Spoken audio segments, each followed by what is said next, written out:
off the latest and greatest going on in the company. But we're going to take a little trip down memory lane for this bit. A corporate video of years gone by. It's beautifully nostalgic. You'll love it. Here it is. When describing the Elphinstone organisation, the words dynamic, progressive, innovative and forward-thinking may appear to be overstatements. But after an analysis of the work skills and techniques applied by this team of dedicated people, these words will become self-evident truths. And while the machines they manufacture can be described as gentle giants for underground mining, the people of the land from down under who build them give Elphinstone the greatest strength of all.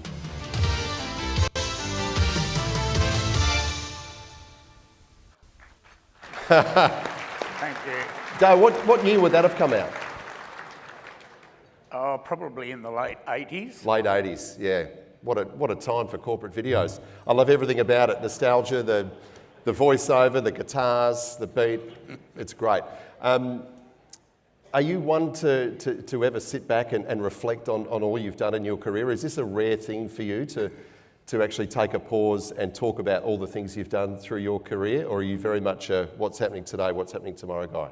No, I think I'm focused on what's happening today and tomorrow. Yeah. I mean, it's really nice sometimes to sit back, and when we put the corporate video together for our 50-year anniversary, that certainly brought back a lot of old memories. I bet it has. Yeah. All right, well, we're going to try and pick out a few of those in the next little while. We're going to go right back to your early years. You grew up on a dairy farm in northwestern Tasmania. What was life like for you as a kid?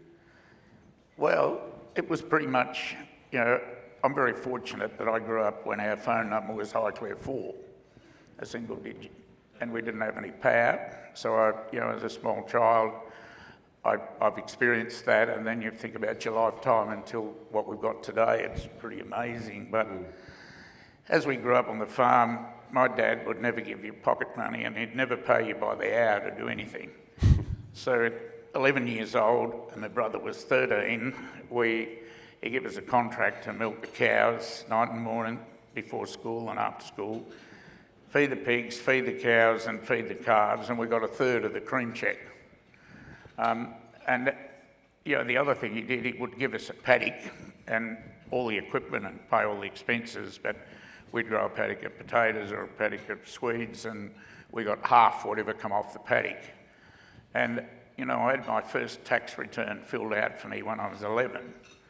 And people ask you where you get your business acumen, but I think it starts very early in your life. And, I certainly thank my parents for the background in just giving you some sense of business and handling money and those sorts of things that are pretty basic. Yeah. Yeah. You left school at 14. Yeah. What was your plan at that point? Or to leave school.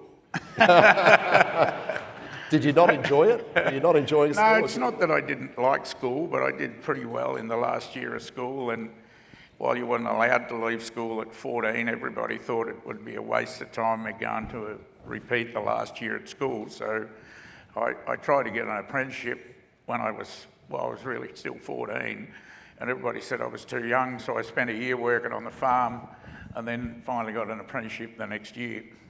Was it ever expected of you that you would take on the family farm? Oh, I think that Dad probably would have liked either my brother or I to do that, but not all families work well together, and it's something that I'm very thankful for, that I work well with my family. And I'm not saying we didn't work reasonably well with your parents, but my brother and I had other thoughts about things we wanted to do as a career, and our parents encouraged us to follow whatever it is we wanted to do. You seem to have an innate understanding of motor mechanics. It's something that's served you well throughout your long and distinguished career. Did that start with just sort of mucking around with machines on the farm? Yeah, my father had contracting equipment, so he had a dozer and large wheel tractors and things, so we were always fixing those or helping mechanics fix those. And we had an excellent trade school at the area school where I went to, so there we learnt motor mechanics and technical drawing and woodwork and things like that. So I think that's where I got a love for, I really like to understand mechanical things, how they work, and that's never changed. Yeah. Yeah. at the age of 15, your association with the Caterpillar brands began. You started at the age of 15 with the cat dealer in your part of the world, William Adams. How did that first job come about? Oh, a mate. Right. Yeah, a mate was already working at the Caterpillar dealership and suggested it was a good place to work. So I finished up going there to work, and never looked back after that. At some point, this idea started to take hold that one day in the future, I'm going to be the cat dealer. When did that goal start to emerge for you? Oh, I think it happened probably, in the second or third year of my apprenticeship. So when I was a third-year apprentice, I was a resident serviceman down at Savage River, and nobody knew I was a third-year apprentice. And I have to tell you a funny story. The old union rep realised, and he came up to me and said, well, you can't work here as an unsupervised apprentice. And I said, you're going to mess up a hell of an opportunity for me. And he said, and I won't, every second word he said was a swear word. And he said in his language, I don't give a what you're doing, as long as you get paid tradesmen's wages, you can stay and work. So I said, how about you sort that out with my boss? And he did. So I got very fortunate that from the third year of my apprenticeship, I got paid tradesmen's wages, all the rest of it. Very good. What happens when a young apprentice comes to you with the same complaint? We certainly try to we try to support our young people in trades. Yeah. And we have a lot of apprentices work for us, and really encourage them to take on. In fact, we now have got our apprentices going into dual trades. Yeah. So mechanical and electrical, because electrification is becoming a very sought after thing in our industry.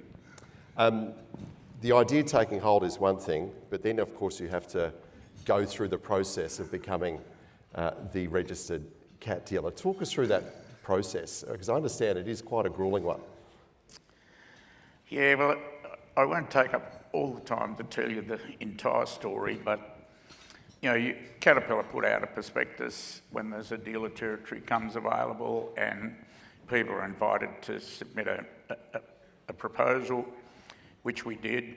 And you have to remember, by then we'd been a customer of Caterpillar's OEM Solutions group as it is today, where we bought components out of the US. So we were well known to Caterpillar, but I learnt that we were one of 4 people that bid for the dealership, and I learnt later that they only let us apply not to hurt our feelings. They didn't feel as though we had any prospect of doing the job. So this is the really interesting thing. We felt we was putting in a submission to take the dealership to Tasmania, not Victoria and Tasmania, and felt that was within our capacity. So we turned up at Caterpillar of Australia with all their senior people. We make a presentation to them on Tasmania, and at the end of that, we asked for questions, and they said, what about Victoria? And of course, we said, well, what about Victoria? We don't have the capacity to take on Victoria. So the whole thing stopped, and they said, we don't have anything more to talk about. And Jack Hayson, who was the managing director of Caterpillar Australia, sat in the back of the room until everybody was gone except me and Roger, the other guy that was with me.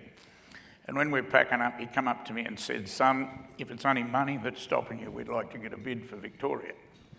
And, the rest of that is history, I guess. Wow. It was a very David and Goliath effort. Yeah, amazing. But we eventually got awarded the dealership. Yeah. Many people here will know you for your extraordinary innovations in the underground mining sector in particular. You had this idea at some point that an underground mining vehicle needed to be a modified version of an already existing CAT product. I mean, it's one thing to think, that can be done better. It's another thing to go and actually work on a prototype and actually make it happen. Talk us through, firstly the brainwave through to completion of at least your first vehicle. I think you've got to think about the mining industry, or I do, in 5 decades. So if you take the 1960s, really saw the advent of tired loaders. So it was the end of we call it trackless mining. So very unreliable equipment. And in the 1970s, so the next decade, mining companies, put bigger tunnel sizes in so that they could put modified Caterpillar equipment underground. And that's where we saw the opportunity first, was to modify Cat machines to go underground, which we did. Come to the 1980 decade, in 1982, there was a significant financial downturn in the world, and mining companies wanted to get the same productivity, but out of a smaller machine. And so, if you reduce a 5x5 tunnel to 4x4, you go from 25 cubic metres a metre of advancement to 16. So it's a massive reduction. So we got challenged to build an LHD, and people think he just thought about that one day, but you've got to remember, we'd rebuilt everybody else's LHDs. We'd modified cat loaders. We'd had probably 12 years of working with underground mining companies to develop better things. So we knew what we wanted to do. But we of course developed the R1500, and that was a massive success. It was very fast. Most operators complained that it was too quick to handle for the first day, and every day after that, everybody else was too slow. So it was and that really took us into the future. Into the stratosphere. How quickly did the word get out after you've produced this first one and it's a roaring success? I imagine that word gets out, all of a sudden everyone wants one, or more than one. Yeah, very quickly. In fact, we'd built a couple of machines before that, like loaders, old 2600s, and we built an R2800, so we had two sizes. But it went so quickly that in the 1 year we grew from 100 to 200 people, and the next year we doubled, and we really lost our way. The quality of our products wasn't where it should be. The culture of our organisation wasn't what it should be, and we just shut off. And I said, not taking any more orders, we're not growing any quicker. We're going to consolidate for a year or more if it takes that to get our place right so that we're proud of what we do. And we did just that. Our salespeople just went out of their tree because we really stopped taking orders. But it was the smartest thing we could have ever done too, because the culture of your organisation is just so important. But certainly a period of growing pains there for you. Oh yeah, no question about that. And keeping the cash up to grow a business that quickly is difficult. The demand for this product saw you having to travel to different parts of the world. Yeah. You must have had some pretty extraordinary adventures in your travels. Yeah, in fact, we were talking at the table earlier about a trip to Zambia, and I decided I didn't want to go back to the capital and go to the capital of the Congo, and then it was about a 3-day trip, so I decided to walk across the border. Anyway, I did that, but the guy that was going to pick me up didn't speak English, and I hadn't thought about it very much, but the Congo all spoke French, and I had 4 days there and found one guy that was a waiter at the restaurant in the hotel that spoke English. And it gave me my first lesson about, getting yourself organised with a proper interpreter when you're going to go to one of those places. But Russia, we spent a lot of time in northern Russia at Norilsk, and then in the US and Canada, and our first export machine went to Henderson Mine in Colorado. And if you talk about how quickly things went, we delivered our first machine in January of 1986, and by 1987 we'd exported our first loaders to the US. Tell us about the 50-50 joint venture with Caterpillar. What did they think when they first saw you tinkering with their machines and turning it into something entirely new? What was their first reaction to that? Oh, we had tremendous support from Caterpillar and from the dealers. That we were offering a product in the underground space where Caterpillar really didn't participate. And their OEM Solutions division is just exactly for that. But what happened is, Caterpillar's global mining customers were putting pressure on Caterpillar to get into the underground mining business. By then, I mean, we of course were buying engines and transmissions from Caterpillar. We were selling our products through the Caterpillar dealers globally. And, you know, if Caterpillar had got into the business without us, we wouldn't have had a business. So it was sort of I'd formed a great relationship with Glenn Barton then, who was the group president of mining globally. And I guess we just shook hands because that seemed to be the right thing to do. You know, one of the things I'd like to have been a bit more astute about, in 2000 they had an option to buy the rest of the business. And of course it was a really good business, so they exercised that option, and you know, the rest is history. Just on your travels, tell me about your trip to Antarctica. I understand you got a call to head down to Antarctica, and turned out to be one of the great experiences of your life. Yeah, well, through our CAT dealership, we provide a lot of equipment to many different countries in Antarctica, and we prepare them for the cold regions work. So my brother and I got an opportunity to go and do a traverse with the French. So, because we provide a lot of equipment to the French Antarctic, and they'd built a new base at Dome C, so it's 1,100 kilometres inland and 10,000 feet up. So the traverse from the coast, we took 400 tonne of cargo in, and you're not a passenger, you have to go and drive a tractor. And you've got to generally have two trades, so you've got to be able to operate a machine. And of course I was a mechanic, so I was a fairly popular, but that was, you know, we had 8 weeks down there, and it was just one of the most amazing experiences. Yeah. It's like a new frontier. When you get sort of 50 kilometres from the coast, there is not a bird or a stick or anything. Yeah. It's just pure white. Yeah. And you know, we weathered a blizzard for 2 days where you just circle all the tractors and just bunker down, and when it passes over, you brush everything off and start on the track again. But it was an amazing experience. Amazing. Bernie must have felt like the Bahamas when you got back there after 8 weeks in Antarctica. Yeah, one of the things that I was really amazed with is the care they take of the environment. So if they won't leave a stick, not a splinter. You know, if you want to go to the toilet at night, they put a shovel in the ground. You go to the toilet where the shovel is, then the next day they shovel all that up, put it in a box and take it with them. Right. Yeah, they don't leave one thing disturbed. Amazing. Caterpillar making the call to finally move production out of Burnie and relocate to Thailand about 10 years ago. Yeah. How did that go down with you when you first sort of got word that was their plan? How did you take that? So when we first did this deal with Caterpillar, we said that we thought they'd stay in Burnie for 10 years. Well, they stayed there for 20. And if I'd have probably been a little bit better at my job, they might have stayed there indefinitely. But anyway, we staved that off a couple of times, them moving out of Burnie. But eventually they moved. And when they moved, and we understand sort of the economics and why. But when they moved, we cut a deal with Caterpillar to buy our Elphinstone brand back, which is the little brand you see on the bottom.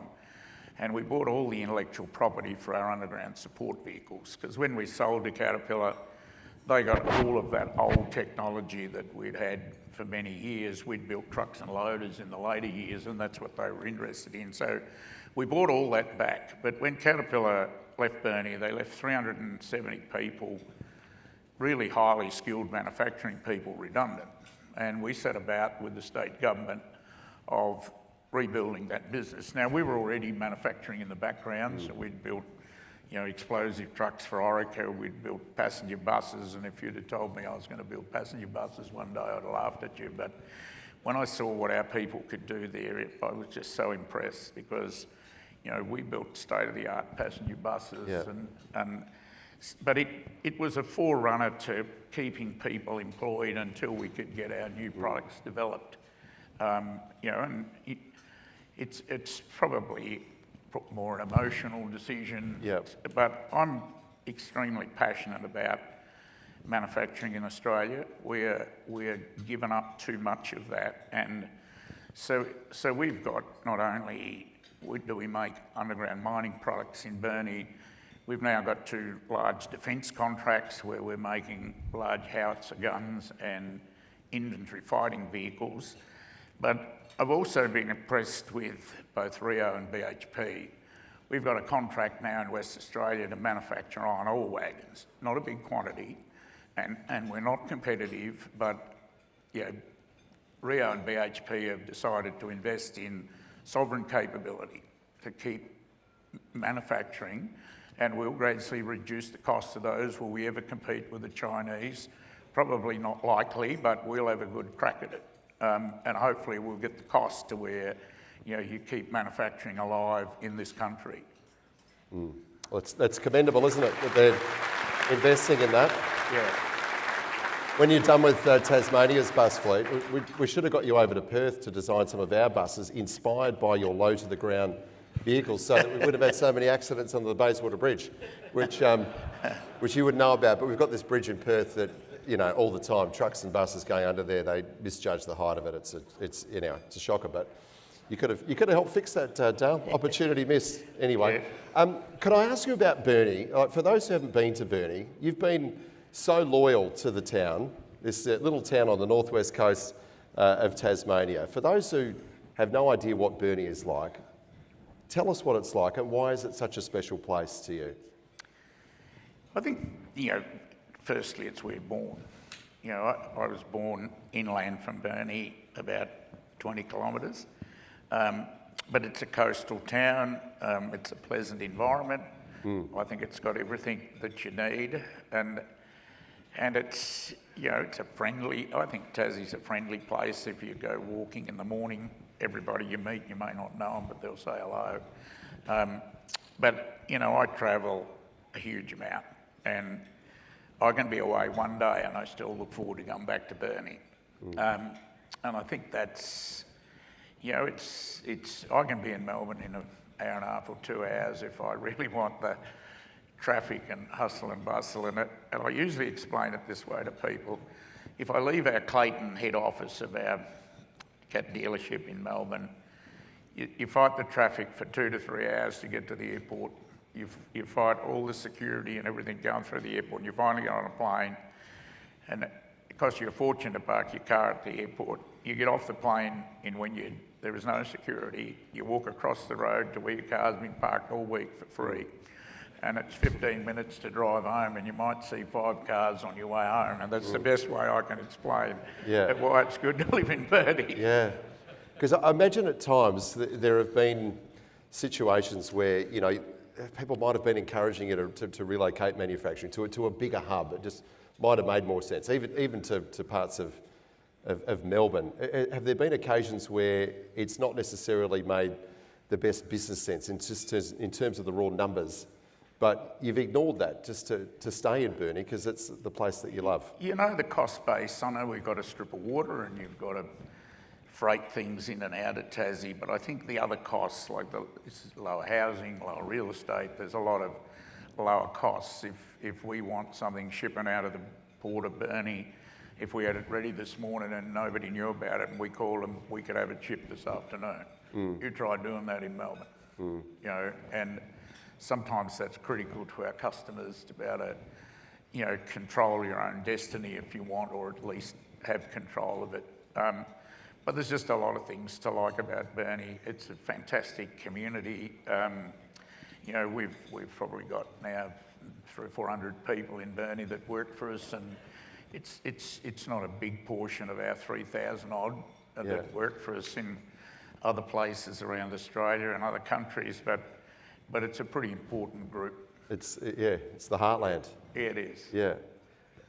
You must have, just about have a statue up in the main street in Burnie by now, do you? No, not really, and I don't want one. You ever have to buy your own beer when you go to a pub there? I don't go to the pub very often, but usually not. Yeah. If I ask you, how important you are to the town, I know that I'm going to get a very modest answer, so just indulge me for a minute, because I'm right, yeah? If I ask you, what the people of Burnie would say about you, you'd probably give a very humble response, right? So I asked ChatGPT instead, what does Dale Elphinstone mean to the people of Burnie? I'll read it out to you. It says, Burnie would feel like a town that had its future taken from it just when it needed hope most. When the old industries faded, there might have been no strong local force to catch the town as it fell. Fewer jobs, fewer young people staying, and far less belief that Burnie could still be a place where big things are built and proud futures are made. Dale's presence gave Burnie more than factories and employment. It gave the community a sense of strength, identity and possibility. Without him, the town would likely feel quieter, smaller, and missing the spark of confidence that his vision helped keep alive. That's pretty good, isn't it? Thank you. Yeah.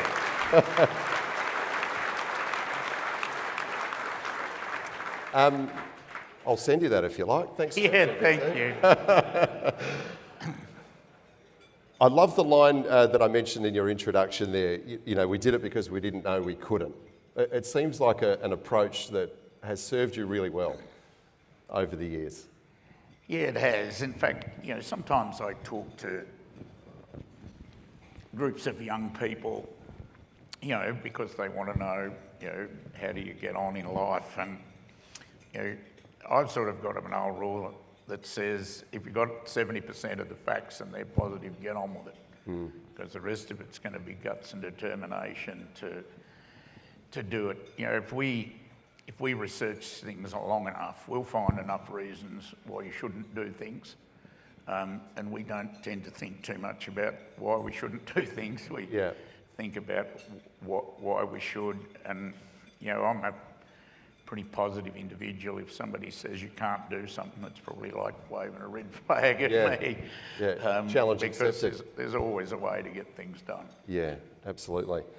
You seem like someone who places great value in reputation, and you've been able to develop and nurture relationships that have really served you well throughout your career and the lifespan of Elphinstone. Is that a deliberate strategy, if I can call it that, from you, or is it just who you are? Oh, I think you're born with probably an outward personality, which helps. But you know, I learnt pretty early in my life that, you know, people are pretty jolly important to anything that happens, and it doesn't matter how big the industry. There's always people that you know, run an organisation, run a country.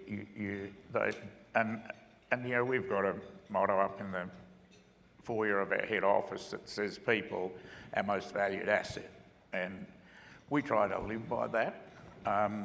But it doesn't matter where you go in the world, you know. You know, one thing that's common, no matter whether you're in the Congo or the US or Canada or where, people, you know, work all their lives to give their children a better life than they've had. And it doesn't matter what generation. And I find that's something that's just common, no matter whether you're with people that's got the deepest of poverty or as much wealth as you want. That objective is generally the same. Speaking of children, how's the succession plan going? Well, we've taken our succession planning pretty seriously. So we've been at this for 15 years. So Kelly, our daughter's with us here today, and our son Adam have worked for us for more than 30 years in the business. Today they run the bigger parts of our business. Adam looks after our cat dealerships. Kelly looks after the rest of and they pretty much now run our large businesses. I just get in the way. But we had a lady out of Boston run this for us because Caterpillar take succession planning really seriously. And if they don't approve of your children to take over your dealership or for them to become a dealer principal, you get to sell your dealership. You can't keep it. So it's extremely important, and I think, you know, Kelly and Adam had a big say in the lady we chose to help us run our succession plan. And it's worked pretty well. And we run a family council, we run a business council because all of our senior leadership are involved in this program. We've only lost one of our senior people, and some of our senior people, Warren that's here with us today, has been with us for 40 years. So we take succession planning extremely importantly because we've got 3,000 families that depend on us for a living. We've got thousands and thousands of customers that have invested with us and bought our equipment over the years, and we want to make sure that we're there to support them as we go forward. Many in the room may not be aware that last year Dale was inducted into the National Mining Hall of Fame in Denver, Colorado, and in doing so became the only person ever outside the United States to be given that honour, which is pretty extraordinary. In terms of all of the accolades that have come your way, Dale, where does that one sit? Oh, it sits pretty well up there because when you get acknowledged by your industry peers or the industry that you've served for most of your working life, it's a pretty big honour. And that was an interesting award because the first time they put it up, it got turned down because their charter didn't allow it. And they spent the next 2 years changing their charter so that it would let in non-US citizens. So I'm really grateful to the people that went to all that trouble. But it's a great award. But the AusIM award in Australia this year was equal. It's again recognition by the industry that you serve, and the mining industry in this country and globally is just a fantastic industry. Yeah. And the Order of Australia award, that's something that comes to very few people, and we were talking about it a little earlier, that you don't get to know about that. It just is something that happens in the background, that somebody nominates you for that. But they're awards that you never expect to get, and I always say they're awards that go to all of our people, because one person doesn't do very much on their own. But I say that if you get a team of good people that want to do something bad enough, you can't stop them. Yeah. And I think that's probably the story of our organisation. It doesn't matter which one of the businesses you pick. They've all had times when they've had, challenges, but it's your team of people that put, things together to make those businesses better, and, you're just a small person at the front end. Yeah. Not that I'm suggesting, at all here, Dale, that you should consider retirement, but, if you wanted to retire tomorrow, you could live quite a comfortable retirement, I'm sure. What is it that gets you up in the morning and gets you looking towards the next big thing on your horizon? What is it that still, creates the fire in the belly? Oh, I'd cause Cheryl a lot of trouble if I stayed home every day. Well, that's as good a motivator as any, isn't it, I suppose? No, I've still got a burning passion for the businesses that we're in, and working with people, and it's not work when you love what you do. Yeah. And I've just been so fortunate. And I sat a few years back with another guy that had worked for us for 50 years. So we had dinner together, and both of us agreed that it really, we've never come to work one day in our life that we haven't enjoyed coming to work. And I think when you love the industry you work in, or the industries as it is now, and just I just like business. I love doing a deal. So that's what keeps you going, and I'd just be a nuisance if I retired. Saying that, you've been described as the nicest billionaire you'll ever meet, so... I don't know about that. What's your secret? I think live life simply. Yeah. I still love the simple things of life, and I've got a couple of farming properties and 1,000 head of beef cattle, and that's your happy place? Yeah, you probably say that. Well, it's a place where you can go and think, and it's something you can go do. You don't have to think about, and it's out in the fresh air, and I just enjoy it. A beautiful, fresh Tasmania there. No Yeah. less. Got time for a couple of quick questions from the audience. This one probably fits the flow of our conversation here before we get on to more technical stuff. Dale, Blake wants to know what's the best career advice you've received, and what advice do you have for someone starting their career now? Oh, so one day I was with a customer up in Horsham, one of our Caterpillar dealer customers, and he's a much older guy than me, and it was probably 15, 20 years ago. And he said to me, what's the three most important things in business? And after I'd spent about 5 minutes giving him all sorts of things, he said, no, you haven't got it right. He said it's integrity, integrity, and integrity.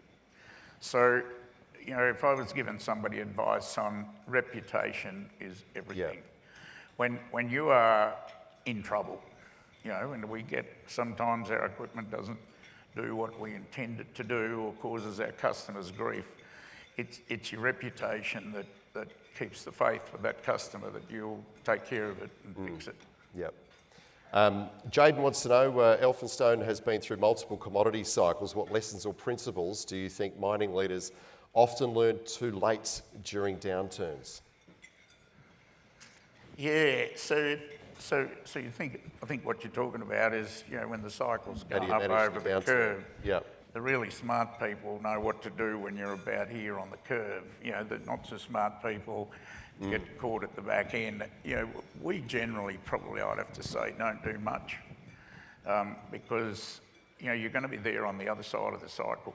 Yep. You know, we're long-term players. You know, we hardly ever sell anything. You know, we had got a reputation for collecting businesses, so when we buy a business, we tend to get involved, you know, pretty deeply, and we just ride out the downturns and invest until we get the business fixed. Yep, okay. We might have time for one more. Someone wanted to know whether your diesel vehicles are ever going to be fully electric. Yeah, well, that's a journey, I've got to say, and I've talked about that a couple of times today. You know, and it's going to be an evolution, not a revolution.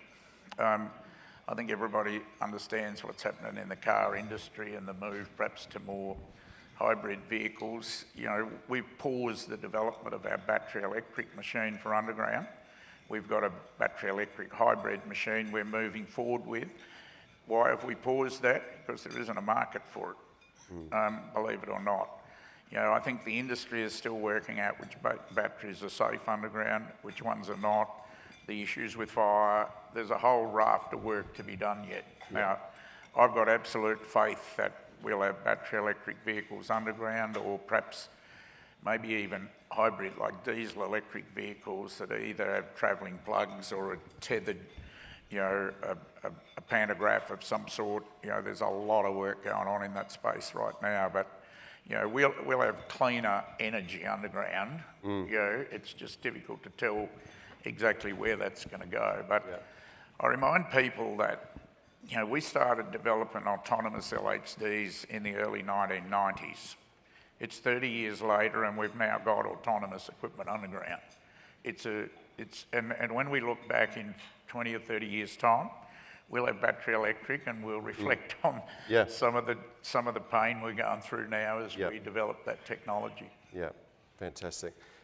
Dale, we're just scratching the surface here, but can I say it's been fascinating getting to know your story. We missed you last year. Dale had to go in for last-minute back surgery, so we missed him last year. You were going to be our guest at the 2024 St Barbara's Day function. I hope you're in great health at the moment. And it's been an absolute pleasure having you here today. So thank you very much. And I'm going to hand over to Jordan for a more formal vote of thanks. Can I, before we close, just say a big thank you to everybody in the mining industry that contributes so much to this great country of ours. It's been a fantastic industry to spend a lifetime in. So thank you, everybody, and thank you for all you do for St Barbara's Day.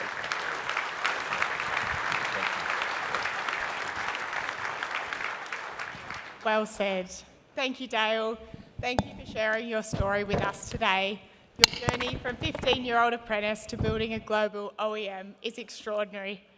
It's a privilege to have you here, and it's wonderful to have your daughter Kelly in the room. My dad, Craig Pedley, is also in the room, and it's very, very special. There's something different within family business. In our industry, passing on knowledge and experience, beliefs shape our future. It's something we care deeply about at the WA Mining Club, and something I'm proud to continue as the next generation of our family OEM. Thank you to our major sponsors for supporting today's event, and thank you to everyone for being here. Your presence, your support, and your commitment to the WA Mining Club has created an incredible community. So please spend big at the auction because it's for an amazing cause. From me, Merry Christmas and Happy New Year.